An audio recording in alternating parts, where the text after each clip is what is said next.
Kano, about 40 kilometers away from Kano, they got accident. So nobody can tell how the accident happened because we are not there. And most of the passengers or most of the athletes that are in the bus, they were dead. We have about 22 people died. When the incident... Families of the victims are now identifying the bodies of those who died in the tragic incident. The Federal Road Safety Corps, in a statement, confirmed that 21 people died in the accident, while 7 others are currently receiving medical care.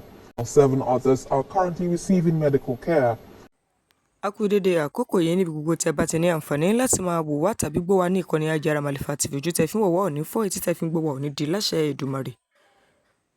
Lágbára Ọlọ́run bá tèmi tí àní kú sóko wá nǹkan jẹ́ ò láṣẹ Ọlọ́run ọba tó ní wá.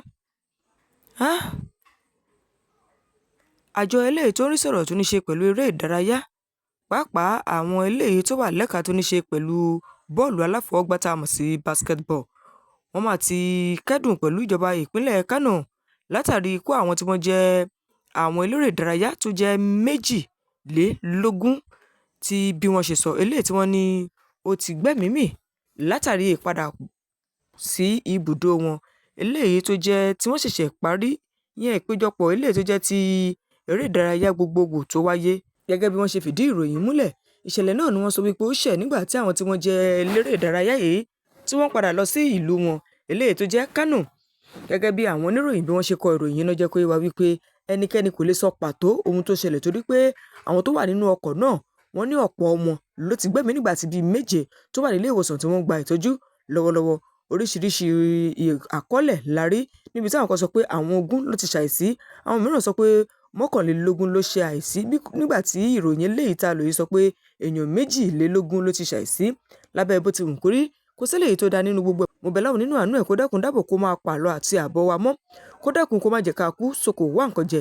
Gómìnà ìpínlẹ̀ Ogun Ọmọọba Dàpọ̀ Abíọ́dún MFR ti wá bá ìjọba ìpínlẹ̀ Kano kẹ́dùn látàrí ìṣẹ̀lẹ̀ tó ṣẹ̀ ìyẹn àwọn tí wọ́n jẹ́ eléré ìdárayá eléyìí tí wọ́n ṣẹ̀ṣẹ̀ kúrò níbi gbogbogbò yẹn ìpéjọpọ̀ tó jẹ́ ti eléré ìdárayá tó wáyé ní ìpínlẹ̀ Ogun. Ó bẹ̀ Ọlọ́run kó rẹ̀ kó má ṣẹ́kù sẹ́yìn mọ́, ó sì bẹ̀ Ọlọ́run kó rọ gbogbo àwọn ẹbí àti ará eléyìí tí ọ̀rọ̀ náà kàn kó rọ̀ wọ́n lójú. Gẹ́gẹ́ bí ìròyìn ṣe tẹ̀síwájú, àwọn àgbáríjọ ẹgbẹ́ eléyìí tó ní ṣe pẹ̀lú àwọn tí wọ́n ń gbá bọ́ọ̀lù tó jẹ́ ti aláfọwọ́gbá tá a mọ̀ sí Nigeria Basketball Federation, àwọn náà ti fi iṣẹ́ ìkíni náà ránṣẹ́ sí ìpínlẹ̀ Kano.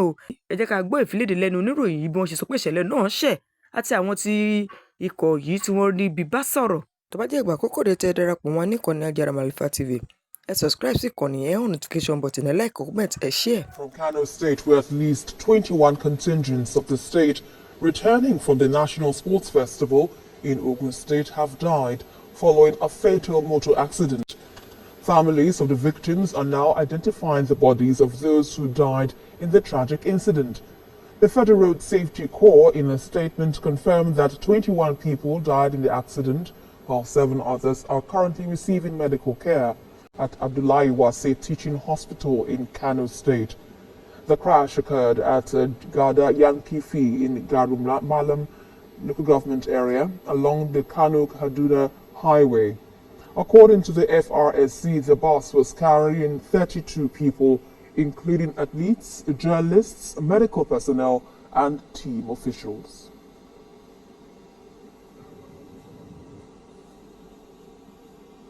On our way coming back, almost all our vehicles returned Kano day before yesterday. It is only this bus that have problem, so they spent a night in Abuja.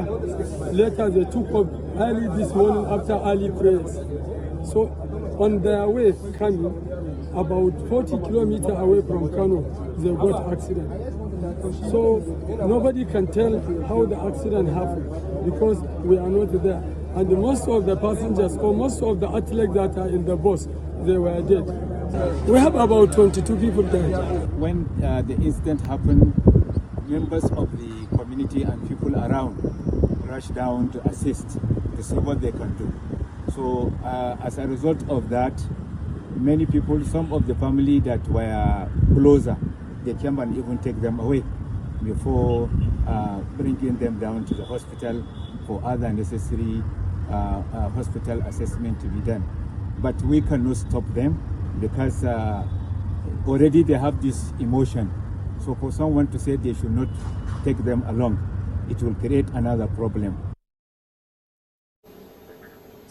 Meanwhile, the governor of Ogun State, Dapo Abiodun, has expressed deep sorrow. Ìjọba ìpínlẹ̀ Ògùn lábẹ́ ìṣàkóso ọmọọba Dàpọ̀ Abíọ́dún wọ́n ti bá ìpínlẹ̀ Kano kẹ́dùn látàrí ìṣẹ̀lẹ̀ eléyìí tó ṣẹ̀. Wọ́n bẹ Ọlọ́run nínú àánú ẹ̀ pé kóró ẹ̀ kó mọ́ kò lẹ́yìn mọ́, k'Ọlọ́run rọ̀ gbogbo ẹbí àti ará eléyìí tí ọ̀rọ̀ náà ṣẹ̀ sí kó rọ̀ wọ́n lójú.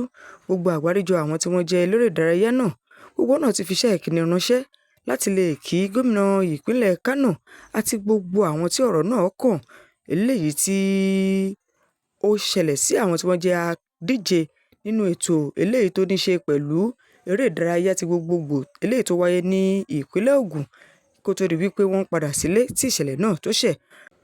Tèmi ti yín lágbára Ọlọ́run bá àníkú sóko wọn àkọ́jẹ́ ò láṣẹ Èdùmàrè tí ò ṣe òní sànṣẹ́ wa lágbára Ọlọ́run bá lílọ bí wà báyìí ìrọ̀rùn ni ó máa jẹ́. Ẹ ṣé ẹ kú tẹ́tí sí wa, ikú gbogbogbò ẹ kú fẹ́. Ẹ bá wa pín fọ́nrán yìí, ẹ like, comment, ẹ share. Ẹ jẹ́ ká pàdé ní comment section lágbára Ọlọ́run bá lábúrò oníṣọ̀kan tèmi tí yín àmì àṣẹ Èdùmàrè. Ẹ ṣeun ẹ kú gbà gbogbo. Tó bá jẹ́ ìgbà àkọ́kọ́ dé tẹ́ darapọ̀ mọ́ níkànnì Ajára Màlífà TV, ẹ subscribe sí ìkànnì ẹ̀ on notification button, ẹ like, ẹ comment, ẹ share. Àjọṣepọ̀ wa tẹ́ rí yẹn náà la fi lè ṣe àṣeyọrí. Ẹ ṣeun ẹ kú ìfẹ́. Ẹ tẹ́tí sí ìkéde yìí. Ǹjẹ́ èyí náà ti gbọ́ nípa ọ̀nà míì tí a lè gbà rí iná mọ̀nàmọ́ná tí kò kì í sí lo epo, ìyẹn ni sólà àti inverter. Ọ̀pọ̀lọpọ̀ tí wọ́n mọyì sólà àti inverter kì í fi ṣeré. Bákan náà, wọ́n mọ̀ pé ó máa ń mú kí owó tí èèyàn ná dínkù lọ́pọ̀lọpọ̀. Ẹ wá gbọ́ o, Thompson Technology Production ti ṣetán láti bá yín ṣe àtòpọ̀ sólà tàbí inverter. Ó wà ní oríṣiríṣi èyí tẹ́ ẹ bá fẹ́. Bí ẹ bá fẹ́ ní ńlá, ó ń bẹ. Bí ẹ sì fẹ́ èyí tó jẹ́ kékeré láti gbé yàrá kan, yàrá méjì, yàrá mẹ́ta, odidi ilé, wọ́n lè tó papọ̀ fún yín ní owó tí ò sì gani lára. Ẹ ṣe kàn sí Thompson Technology Productions. Ẹ̀rọ ìbánisọ̀rọ̀ wọn rèé 0810 502 0353 0810 502 0353. Ẹ tẹ́tí sí ìkéde yìí. Ǹjẹ́ èyí náà ti gbọ́ nípa ọ̀nà míì tí a lè gbà rí iná mọ̀nàmọ́ná tí kò kì í sí lo epo, ìyẹn ni sólà àti inverter. Ọ̀pọ̀lọpọ̀ tí wọ́n mọyì sólà àti inverter kì í fi ṣeré. Bákan náà, wọ́n mọ̀ pé ó máa ń mú kí owó tí èèyàn ná dínkù lọ́pọ̀lọpọ̀. Ẹ wá gbọ́ o, Thompson Technology Production ti ṣetán láti bá yín ṣe àtòpọ̀ sólà tàbí inverter. Ó wà ní oríṣiríṣi èyí tẹ́ ẹ bá fẹ́. Bí ẹ bá fẹ́ ní ńlá, ó ń bẹ. Bí ẹ sì fẹ́ èyí tó jẹ́ kékeré láti gbé yàrá kan, yàrá méjì, yàrá mẹ́ta, odidi ilé, wọ́n lè tó papọ̀ fún yín ní owó tí ò sì gani lára. Ẹ ṣe kàn sí Thompson Technology Productions. Ẹ̀rọ ìbánisọ̀rọ̀ wọn rèé 0810 502 0353 0810 502 0353.